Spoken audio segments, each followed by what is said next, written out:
18:21. Adán, después del pecado, hacía los mismos actos de antes, pero como se sustrajo de la voluntad suprema, estaban vacíos de sustancia de vida divina. Estaba pensando en el santo querer divino y pensaba entre mí, ¿cómo pudo ser que Adán, después del pecado, habiendo roto su voluntad con la de Dios, perdió la fuerza y el dominio, y sus actos no eran tan agradables a Dios para formarle su delicia, mientras que Adán, antes de pecar, había hecho sus actos hacia Dios, los había aprendido, y por qué, repitiéndolos después, no sonaban con el mismo sonido, no contenían la plenitud del amor divino y de la completa gloria de Dios. Ahora, mientras esto pensaba, mi amable Jesús se ha movido en mi interior y con una dulzura que me enviaba me ha dicho, hija mía, antes que todo, Adán, antes de que se sustrajera de mi voluntad, era mi hijo, contenía como centro de su vida y de todos sus actos a mi voluntad. Por lo tanto, poseía una fuerza, un dominio y un atractivo todo divino. Por eso su respiro, su latido y sus actos daban lo divino. Todo su ser emanaba un perfume celestial que a todos nos atraía hacia él. Así que nos sentíamos heridos por todas partes por este hijo. Si respiraba, si hablaba, si obraba las cosas más inocentes, indiferentes y naturales, eran heridas de amor para nosotros, y nosotros, entreteniéndonos con él, lo colmábamos siempre más de nuestros bienes, porque todo lo que hacía salía de un solo punto, el cual era nuestra voluntad. Por eso todo nos agradaba, no encontrábamos nada de qué desagradarnos. Ahora, después del pecado, Adán descendió del estado de hijo y se redujo al estado de siervo, y en cuanto rompió con la voluntad suprema, salió de él la fuerza divina, el dominio, el atractivo y el perfume celestial. Por eso sus actos y su ser no daban ya lo divino, sino que se llenó de una sensación humana que, haciéndole perder el atractivo, no nos sentíamos más heridos, más bien nos poníamos a distancia, él de nosotros y nosotros de él. Nada dice el que él repitiera los mismos actos que hacía antes de pecar, como en efecto los hacía. Pero ¿sabes tú qué son los actos de la criatura sin la plenitud de nuestra voluntad? Son como aquellos alimentos sin condimento y sin sustancia, que en vez de gustarlos, desagradan al paladar humano. Así disgustan el paladar divino.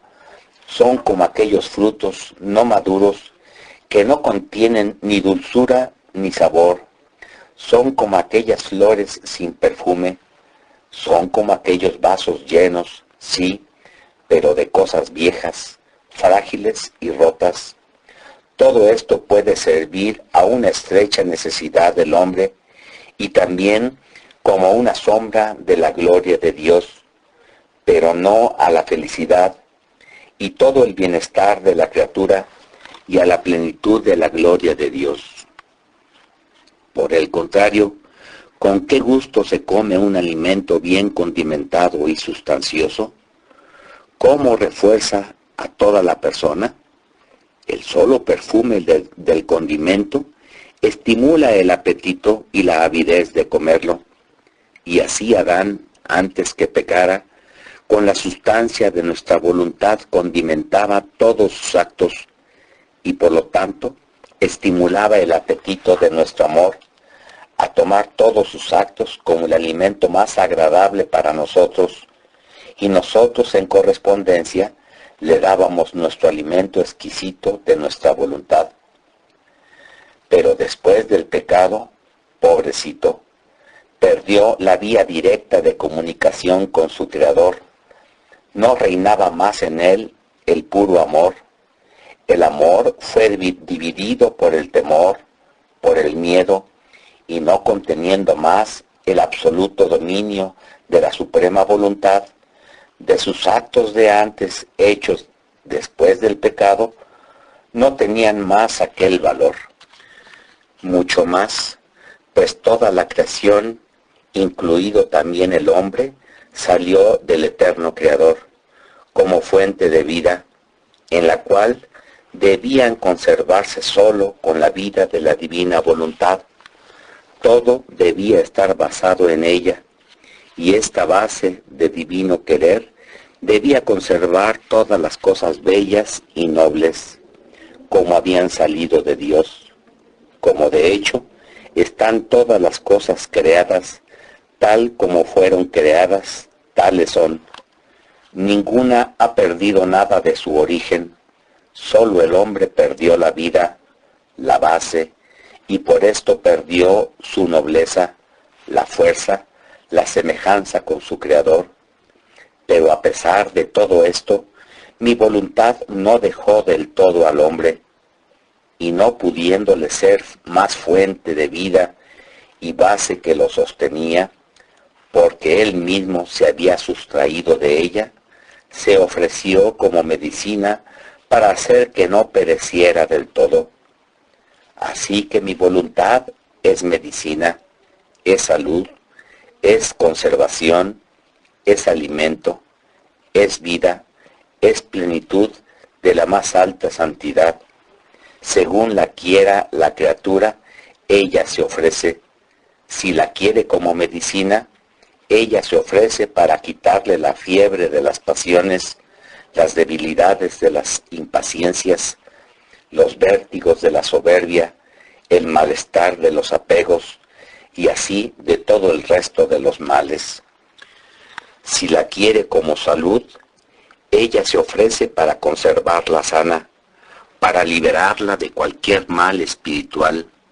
Si la quiere como alimento, ella se da como alimento para hacerle desarrollar las fuerzas y hacerla crecer más en la santidad. Si la quiere como vida y como plenitud de santidad, entonces mi voluntad hace fiesta, porque ve regresar al hombre al regazo de su origen, de donde salió, y se ofrece a darle la semejanza con su Creador, finalidad única de su creación. Mi voluntad jamás deja al hombre. Si lo dejara, se resolvería en la nada, y si no se presta a hacerse hacer santo por mi voluntad, ella usa los modos, al menos para salvarlo. Yo al oír esto, decía entre mí, Jesús, amor mío, si tanto amas el que tu voluntad obre en la criatura como en el acto en el cual tú la creaste, como si no hubiera habido ninguna rotura entre tu voluntad y la de la criatura, ¿por qué al venir a la tierra a redimirnos, no nos diste este gran bien, que tu voluntad, triunfante sobre todo, nos pusiera en el orden de la creación como salimos de las manos de nuestro Padre Celestial? Y Jesús, saliendo de mi interior, me estrechó toda a su corazón y con ternura indecible me ha dicho, hija mía, la finalidad primaria de mi venida a la tierra fue precisamente esto, que el hombre regresara al seno de mi querer como salió de él cuando fue creado.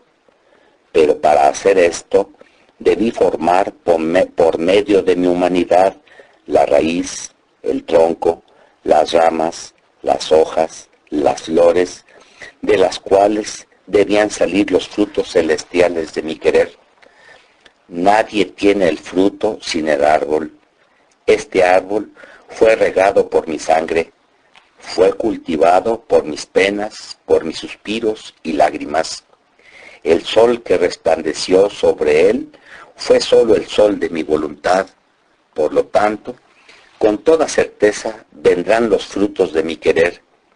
Pero para desear estos frutos se debe conocer cuán preciosos son, el bien que aportan, las riquezas que producen.